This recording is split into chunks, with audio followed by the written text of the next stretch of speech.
এলাকার লোকেরা ধরছে, কিরে তোর তো বিয়ে হয় নাই, বাচ্চা পাইলি কই?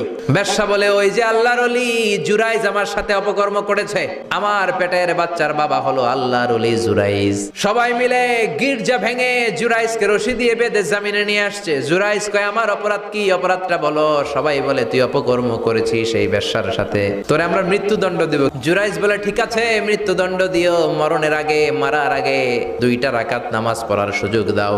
জুরাইজ 2 রাকাত নামাজ পড়ে চোখের পানি ছেড়ে দিয়ে আল্লাহর ডেকে বলে, মাবুদ রে, আমি বেশ্যার পেটের বাচ্চার একটা প্রশ্ন করব, তুমি যদি আল্লাহ এক হও, বেশ্যার পেটের বাচ্চার মুখের জবান খুলে দিবা। এবার জুরাইজ বেশ্যার পেটের বাচ্চার দিকে ইঙ্গিত করে ডেকে বলে, ও পেটের বাচ্চা, তোমার রব যদি আল্লাহ হয়, তোমারে আমি প্রশ্ন করব, তুমি সবাইকে জানিয়ে দাও তোমার বাবাকে।